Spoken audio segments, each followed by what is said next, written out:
Hello good morning ಮೈ dear friends. ಇವತ್ತಿನ ದಿನ ಬ್ಲಾಗಲ್ಲಿ ನಾವು ಅಂಟಿನುಂಡೆ ಮಾಡೋದನ್ನು ಹೇಳ್ಕೊಡ್ತೀವಿ. ಅಂಟಿನುಂಡೆ ಮಾಡಲು ನಮಗೆ ಉತ್ತತ್ತಿ ಹಾಗೂ ಬಾದಾಮಿ, ಆಮೇಲೆ ಪಂಪ್ಕಿನ್ ಶೀಟು, ತುಪ್ಪ, ಅಂಟು ಮತ್ತು ಕೊಬ್ಬರಿ. ನಮ್ಮನೇಲಿ ಯಾವುದಾದ್ರೂ ಡ್ರೈ ಫ್ರೂಟ್ಸ್ ಇದ್ರೂ ಎಲ್ಲದು ಹಾಕ್ಬೋದು.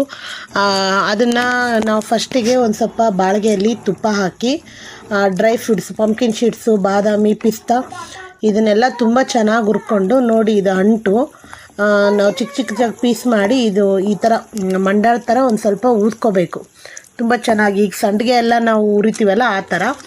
ಆಮೇಲೆ ಗೋಡಂಬಿ, ಬಾದಾಮಿ, ಆಮೇಲೆ ಏಲಕ್ಕಿ ಇದನ್ನೆಲ್ಲ ತುಂಬ ಚೆನ್ನಾಗಿ ಹುರ್ಕೊಂಡು, ಆಮೇಲೆ ಕೊಬ್ಬರಿನೂ ತುಂಬ ಚೆನ್ನಾಗಿ ಹುರ್ಕೋಬೇಕು. ಯಾಕಂದರೆ ಅಂಟಿನುಂಡೆಯಲ್ಲಿ ಕೊಬ್ಬರಿನೇ ಮೇನಾಗಿ ಇಂಗ್ರೀಡಿಯೆಂಟ್ಸ್ ಆಗಿರುತ್ತೆ.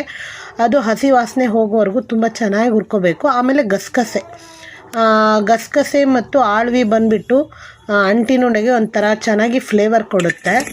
ಆಮೇಲೆ ಬೆಲ್ಲದ ಪಾಕ ಮಾಡ್ಕೊತಿದ್ದೀವಿ. ಬೆಲ್ಲನ ಚೆನ್ನಾಗಿ ಕುಟ್ಬಿಟ್ಟು ಚೆನ್ನಾಗಿರೋ ಕ್ವಾಲಿಟಿ ಬೆಲ್ಲ ತೊಗೊಳ್ರಿ. ಒಂದು 2-3 ಸ್ಪೂನ್ಸು, ಇಲ್ಲಕ್ಕಂದರೆ ಒಂದು 5-6 ಸ್ಪೂನ್ಸು ನೀರು ಹಾಕಿಬಿಟ್ಟು ಚೆನ್ನಾಗಿ ಬೆಲ್ಲ ಪಾಕ ಮಾಡಿಕೊಂಡು, ಚೆನ್ನಾಗಿ ಯಾವ ಥರ ಅಂತಂದರೆ ಒಂದೆಳೆ ಪಾಕ ಅಂತ ಹೇಳ್ತಾರೆ.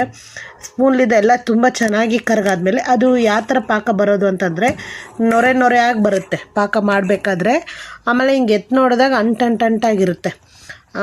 ಆಮೇಲೆ ನಾವು ಅದನ್ನು ಪಾಕದಲ್ಲಿ ಡ್ರೈ ಫ್ರೂಟ್ಸ್ ಎಲ್ಲ ಹುರ್ಕೊಂಡಿರ್ತೀವಲ್ಲ ಅದರಲ್ಲೆಲ್ಲ ಹಾಕಿದರೆ ಈ ಥರ ಅಂಟಿನುಂಡೆ ತುಂಬ ಚೆನ್ನಾಗಿ ಕಟ್ಟಲು ಸಿದ್ಧವಾಗಿರುತ್ತೆ. ಆಮೇಲೆ ತಿನ್ನಲು ತುಂಬ ಚೆನ್ನಾಗಿರುತ್ತೆ. ಪ್ಲೀಸ್ ನಮ್ಮ ಚಾನಲನ್ನು ಸಬ್ಸ್ಕ್ರೈಬ್ ಮಾಡಿ ಹಾಗೂ ಲೈಕ್ ಮಾಡಿ, ಶೇರ್ ಮಾಡಿ. ಇದೇ ಥರ ವೀಡಿಯೋಗಳಿಗೆ ಪ್ಲೀಸ್ ಲೈಕ್ ಮಾಡಿ. Thank you for watching my dear friends. ತುಂಬ ಚೆನ್ನಾಗಿರುತ್ತೆ. ಆಮೇಲೆ ನಮ್ಮನೇಲಿ ಎಲ್ಲರಿಗೂ ತುಂಬ ಇಷ್ಟ ಆಯಿತು. Thank you for watching.